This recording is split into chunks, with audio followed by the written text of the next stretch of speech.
Hey, yo. That's right, we're back with another video. Fancy feet. Fancy feet. That's right, when I hit the dance floor, this is all you see. You be like, what he doing? His thing. That's right. Welcome back to another video, my beautiful people, my family. What is going on? I hope y'all have had a fantastic week. I know what you're thinking. You're like, oh, this guy's about to come on here and tell us the market didn't do anything again, blah, blah, blah. Well, you're wrong this time. Because Bitcoin is ripping and strategy is falling. Oh my God. Oh my God. Do you know how exciting this is for me? I don't care if you do or don't, because I'm about to tell you. Oh my God, this is like a trader's dream. But before we start, remember, this not financial advice. Do your own research so we can all get paid. All right, so why has this been so exciting for me? Well, let me tell you, simply because there's been action. We love some good action. And I've been buying Bitcoin below that 200-week simple moving average, like I've been saying. And today, Bitcoin hit 72K. That's what I'm talking about. So I got to cash out. I didn't take all my position yet, because do I think Bitcoin can move higher? Well, of course, I think Bitcoin's going to continue to move higher over a whole lifetime. But do I think Bitcoin could move lower is the question. Do I think the bottom's actually in? And honestly, guys, I have no idea. That's why I trim my position at levels, and then I hold some, I add back in, and I keep playing the market. And at the same time, I've been adding into my Bitcoin cover call strategies, my strategy cover call strategies. So not only is this exciting for me because I get to cash out on some positions. Well, I did actually, before this move started ripping, I thought that Bitcoin might go lower, and I did cash out of a little bit of IBIT for just 2%. Hey, money's money, guys. I don't care if it's 2%. 2% is something. And so, long story short, I'm also excited to see what I start getting paid next week. Strategy moved damn near 20% in 2 days. I mean, as of this morning anyways. And Bitcoin has been on an absolute tear. It moved about 10%. That's what we're talking about. So the cover call strategies should pay out. Now, this is the ideal scenario. Bitcoin is moving similarly to gold. It looks like it's moving alongside gold and silver, but gold made its move. I made some money. Now Bitcoin's making its move. I'm making a lot of money. So, oh my God, do I feel blessed today. Not that I wasn't making money before, but it always feels good when a position hits and you have a 2-minute work day. I literally just waited for the market to open, trim my positions, and I'm done. I'm done for the day. Let's go. And we still getting paid tomorrow. Now, let's talk about the markets in general. What is SPY and QQQ doing? What is gold and silver doing? So it's pretty simply, SPY and QQQ had ripped to the all-time highs last week. And now they're just kind of consolidating, moving back a little bit. For me, honestly, nothing to be too worried about.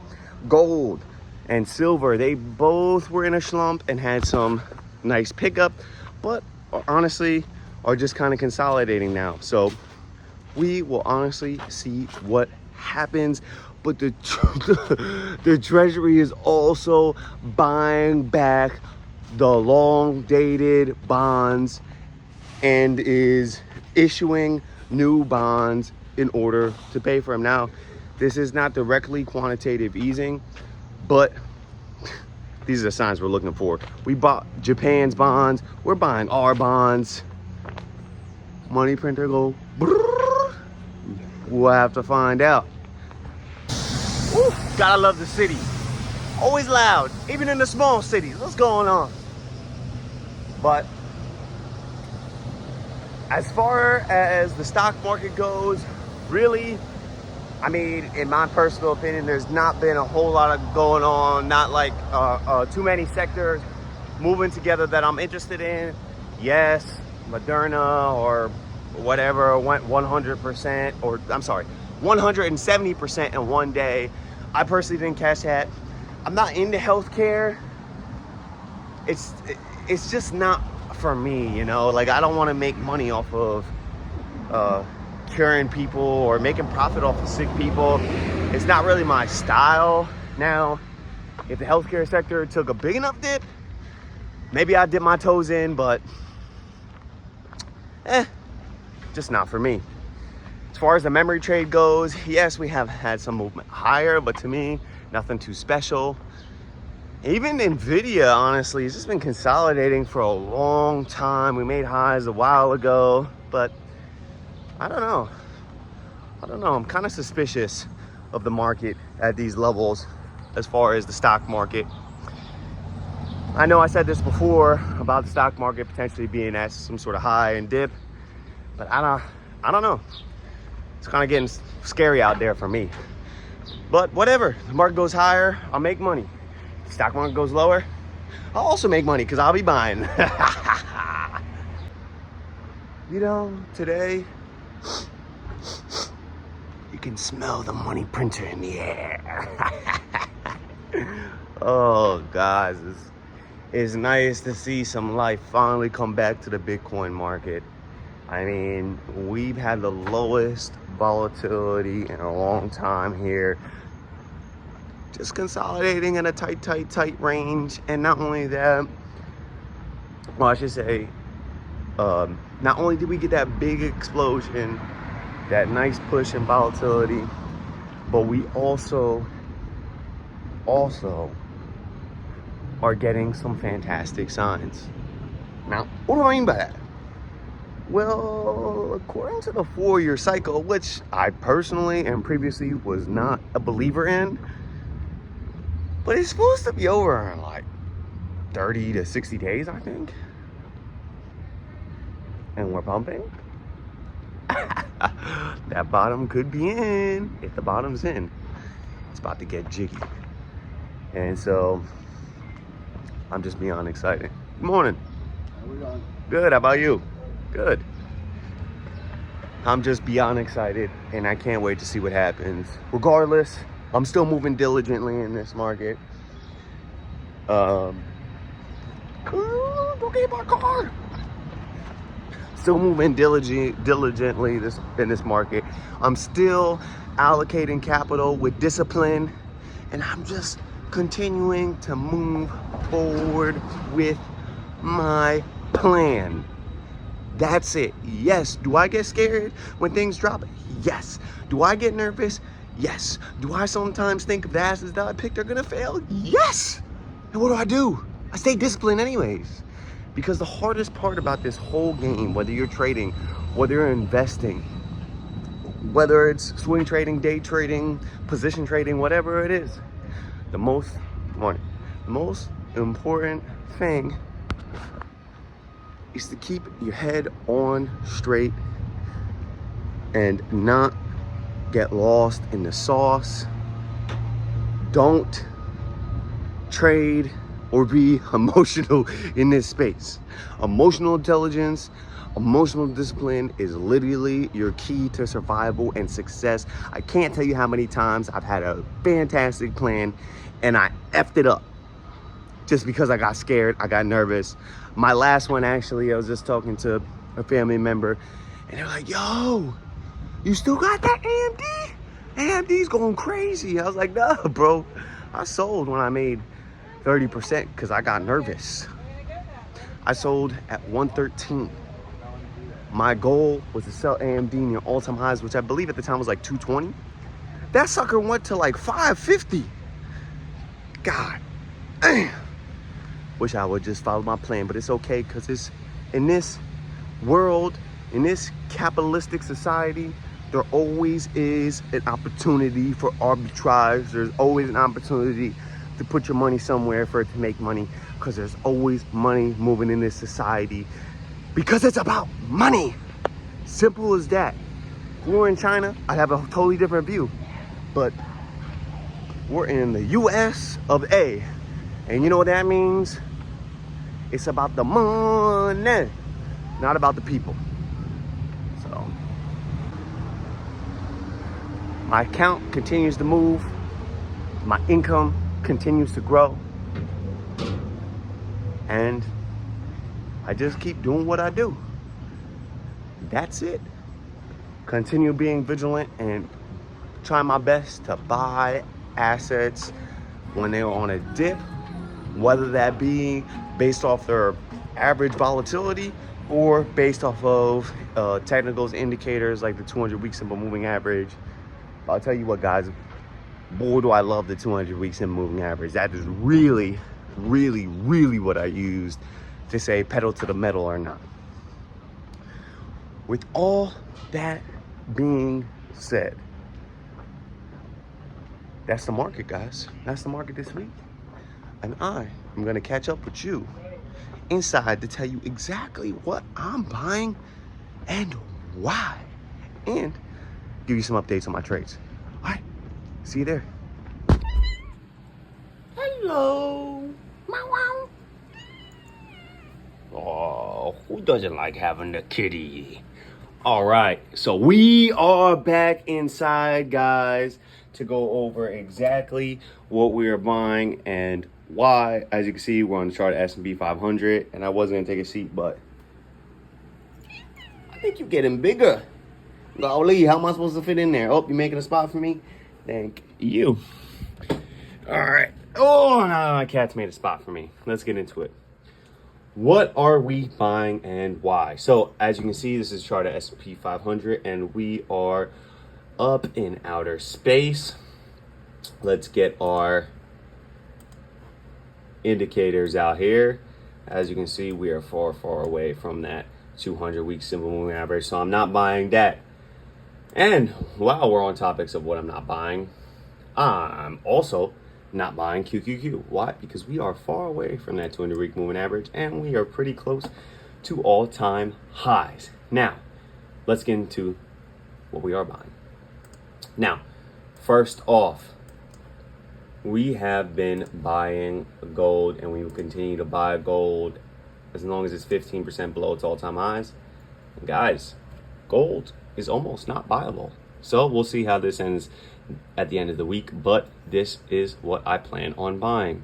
Now, right alongside gold, we have bada boom bow, Bitcoin. Bitcoin is hard money, and you know I love it. And you know I'm buying anytime we are 25% below its all-time highs. But I'm not gonna lie, because we have reached all the way down to this 200-week simple moving average here, currently around $64,000, I can't buy anymore. You might be like, what? You can't buy anymore? What are you talking about? Well, guys, I'm all averaged into my desired allocation of Bitcoin. So I'm gonna wait for it to start running again. And when it does, maybe I don't buy until the next bear market when we pull back. I'm at my allocation. As it continues to go up, the amount of money that I have in Bitcoin will continue to go up because the price of Bitcoin is going up. And therefore, we will have to see when I can get my next actual allocation, because that depends on what other assets do and how much of that I buy, how much of them I buy, I should say. So me personally, I'm not buying Bitcoin anymore, but what I will continue to buy are my Bitcoin fixed income product. This is SATA. It's currently at $99.98, designed to be at $100 par, paying 13% annually, but paid daily. Now, this brings me to my second fixed income Bitcoin instrument, which is STRC, which is strategies, Bitcoin fixed income instrument, paying 12% annually, paying twice a month. Now, I love these because no matter what, they pay income and they're designed to be at $100 par, so it doesn't matter if they go up or down. To me, honestly, these are going to be a lifelong hold for me, and kind of like, instead of building my fixed income around bonds, I'm going to be building them around Bitcoin and Bitcoin related products. So yeah, now you guys might be asking yourself, what's going on with strategy itself? Well, since Bitcoin ripping, it's having a nice little week here. And I'm not going to be buying strategy unless Bitcoin itself is below its 200-week simple moving average. Simple as that. I'm all averaged into strategy as well. Now let's talk about some trades that I'm in that are working. Microsoft. I continue to hold my Microsoft position. I trim some into here, and here, all the way up in this area. I trimmed 2/3 of my position out. I'm gonna trim the last third out when we reach all-time highs over here. Now, what is going on with SpaceX? SpaceX has rejected this IPO day opening price and continues to go lower. When it goes down to 100, I'll start buying and adding some more. For now, I have a real small position size and my average is around 163. Now, my Ethereum position is actually looking pretty spicy here. I had Ethereum around 2K and now we're up about 11%. That's nice. I'm gonna trim into this level up here. We might be asking yourself why, because guys, we haven't even reclaimed the 200-week moving average yet. Oh, I lied. I thought it was up here. I'm gonna be trimming some into this 200-week moving average here, and then trimming some more up into here, and then eventually taking some more profit into all-time highs. I probably will continue to hold Ethereum for the long run.